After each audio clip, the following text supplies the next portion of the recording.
গতকাল মমতা বন্দ্যোপাধ্যায় মুখ্যমন্ত্রী তিনি কল্যাণীর জেএনএমের যে সুপার তাকে ডেকে পাঠিয়ে কল্যাণী তো অনেক দূর আছে, প্রায় 28-30 কিলোমিটার দূর আছে। বাড়ির পাশে এসএসকেএমের থ্রেট কালচার কত আছে উনি খোঁজ নিয়েছেন? বা বাঙুড়ে কত থ্রেট কালচার আছে উনি খবর নিয়েছেন?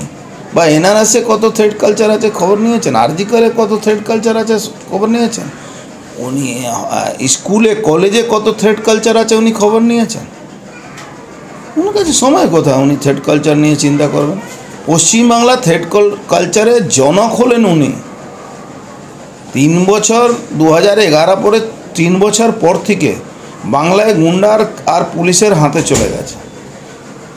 বাংলার মানুষ খুব তাড়াতাড়ি জিনিসটা ভুলে যায়। এই মুন্না সর্দার ওই গার্ডেন রিচে ওই স্কুল কলেজ ইলেকশনে একটা পুলিশ ইন্সপেক্টরকে মেরে দিয়েছিল, গুলি মেরে দিয়েছিল। তারপরে তার বেল হয়ে গেল, তারপরে সব কেস ধামাচাপা পড়ে গেল। থ্রেট কালচার তো উনি ওনার বাড়ি পাশ থেকে তৈরি হয়। উনি কী বলছেন এইসব সব লোক দেখানোর ব্যাপার? যখন মানুষ আস্তে আস্তে সরে যাচ্ছে, বাংলার বাঙালি হিন্দু সমাজের মানুষরা যারা বুঝতে পারছেন, জনমানস এখন বুঝতে পারছে কি পশ্চিমবাংলা আর বসবাস করা যাবে না। যেভাবে থ্রেট কালচার শুরু হয়েছে, যেভাবে এক্সটর্শন শুরু হয়েছে, যেভাবে লুট শুরু হয়েছে, যেভাবে স্বাস্থ্য ব্যবস্থাটাকে ভেঙে পড়েছে, 2 নম্বরই ওষুধ সাপ্লাই হয়ে ইউজ আর্টিকেলগুলো সাপ্লাই হয়ে যাচ্ছে, বিক্রি হয়ে যাচ্ছে পরিষ্কার করে। তো এখানে একটা বড় ধরনের চক্রান্ত চলছে। সেই চক্রান্তের মূল কাণ্ডারি হলেন উনি। এখন নাটক করার জন্যে মিডিয়ার সামনে এখন এইসব নাটক করছে। ওনার ডেকে বলতে হয়। রাত্রিবেলা উনি বললেন কি এই এখানে সব দুপুরবেলা একটা মিটিংয়ে উনি বললেন কি সব রাস্তা দখল হয়ে গেছে। বিকাল মধ্যে সব রাস্তা ভেঙে পুলিশ সাফ করে দিল, ফুটপাত তুলে দিল। আর ওনাকে ডেকে বলতে হচ্ছে মিডিয়ার সামনে। নাটক করছেন উনি। বাংলার মানুষ সব বুঝে। তাহলে থ্রেট কালচার নিয়ে যে এই যে চলছে এখন, তাহলে কি বর্তমানে ছাত্ররা কি মানে শিক্ষাগত যোগ্যতা থেকে কি নেমে যাচ্ছে? কি মনে হয়? শিক্ষাগত যোগ্যতা তো থাকা দরকার নেই।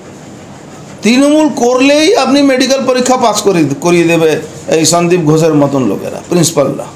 উনি এমন এমন জায়গায় বসিয়েছেন একটা নর্থ বেঙ্গল লবি।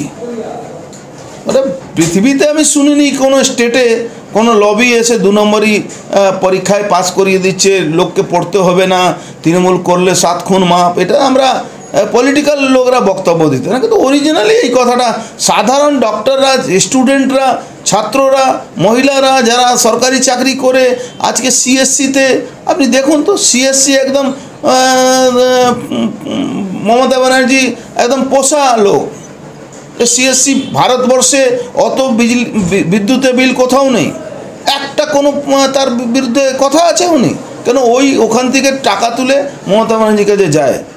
ও যেরকম বলা আছে নাকি সকালবেলা 4 কোটি টাকা না এলে সঞ্জীব গোয়েঙ্কা ব্রাশ করে না, তো মমতা ব্যানার্জি 10 কোটি টাকা না গেলে বাড়িতে উনিও ঘুম থেকে উঠেন না। ওই অবস্থা চলছে।